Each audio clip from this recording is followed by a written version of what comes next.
The expensive crisis communications firm Navigator advised the Ottawa Police Service on how best to pick tyranny-loving journalists to feed information to during the Freedom Convoy today.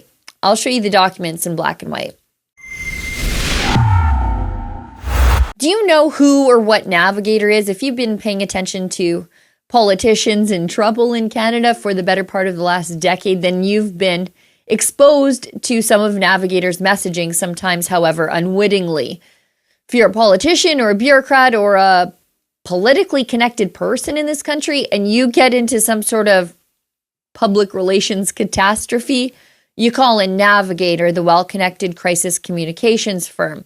Now, in Ottawa, the police service and the city did exactly that last winter when the Convoy for Freedom rolled into town to protest vaccine mandates and other COVID mandates. Those demonstrations, albeit annoying for some, but still peaceful, went on for nearly 4 weeks. That is, until Justin Trudeau hit the nuclear button of the Emergencies Act and never before used counter-terrorism law on peaceful anti-regime demonstrators like he was some sort of Iranian mullah with especially delicate feelings. Trudeau pulled the old Ahmadinejad on the most effective political opposition he's ever faced in 7 years. It was a reputational national emergency for Justin Trudeau, but really nothing more. Anyway, as chaos unfolded and the Ottawa City Police were engaged in internal power struggles and palace intrigue at the top when they were mishandling nearly every piece of operational intelligence that came their way from the RCMP and the Ontario Provincial Police, as the convoy rolled across the country toward Ottawa, the Ottawa City cops became increasingly less worried about actual policing and more worried about their reputations. So they called in the slippery eels at Navigator to the tune of $185,000 for allegedly 384 and a half hours of work. We know this because right now the Public Order Emergency Commission is unfolding in Ottawa to examine Trudeau's actions in invoking the Emergencies Act, and documents are being entered into evidence. You can see and support our independent coverage at truckercommission.com. What do we need to do more? More arrests, tickets, use of force? Then what? Go to the politicians? Go into big lockdown mode? Massive show of police presence and then hold hands and come together? Or 2, bigger lockdown of city for weekend? And then you'll see Aaron at the bottom. Aaron is from Navigator or ASI. ASI, sir. Job is to keep the peace and keep people protected. When you take a hard line, citizens of Ottawa want this, but not everyone. Need to acknowledge not everyone represents or resonates as fringe group. This is a national problem, and Prime Minister needs to get us out of it.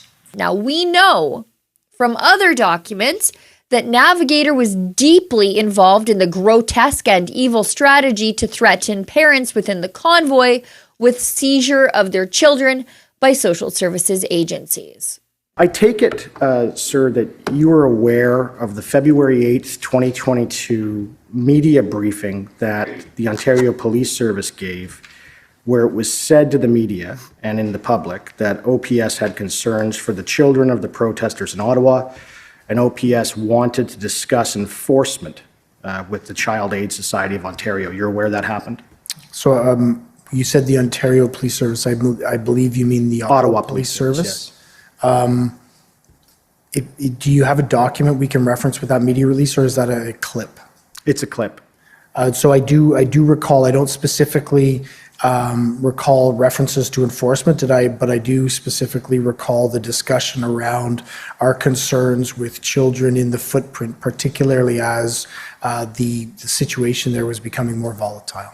And now, through documents again being presented to the commission that apparently only a handful of journalists like me are reading, I can tell you that part of the work Navigator was doing for the City of Ottawa and the Ottawa Police Service was identifying sympathetic Trudeau colonized journalists who hated the convoy as much as the mayor, Jim Watson, did. I'll show you right here in black and white. It starts on page 8 we can see that Navigator started a supportive stakeholder list of people who were not supportive of freedom, but rather of busting heads in the convoy, not supportive of free speech or free assembly or free expression. On page 10, Navigator started research on support of local politicians, I suppose, like Councillor Matthew Fleury and the recently defeated mayoral candidate and insufferable social justice warrior Catherine McKinney. Everything that Councillor McKinney is describing is what we were both hearing from any resident that was within the red zone or on the periphery of the red zone, plus a number of microaggressions that are described. People were scared to leave, even if they weren't in the red zone. And when they left, there was a number of incidents near the red zone, which created additional anxiety. The noise, the smells, the fumes. But here's the kicker. Politicians are going to do political things, and some of those politicians are on the left, and some of them are on the right. Some of them are pro-Trudeau, and some of them are pro-common sense. So identifying politicians that will suit your political agenda at the end of the day is simply politics, as greasy as it is. But these are the police, and they're not supposed to have a political agenda. And here's where we get to see what all those Trudeau bailouts did for the state of journalism in Canada.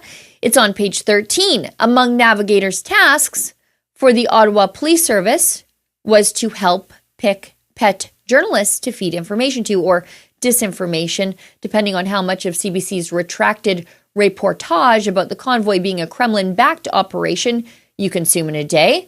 But look at this.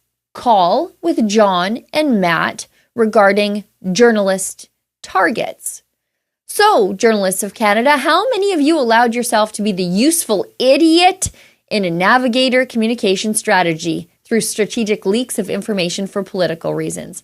I bet you thought they were leaking information to you because you're a good journalist and you're just so darn trusted. No. They leaked information to you because you're on the right side of their political agenda.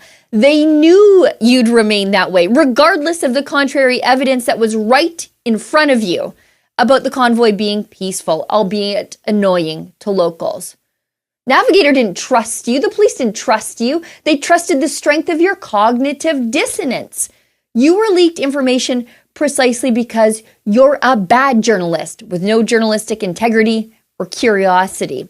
Congratulations on that big scoop you think you got from the police. But really, does any of this surprise anybody that politically contaminated police services are doing this sort of thing for political reasons when police in this country are supposed to be completely apolitical and the law of the land should be applied to you fairly, whether you're conservative or left-leaning?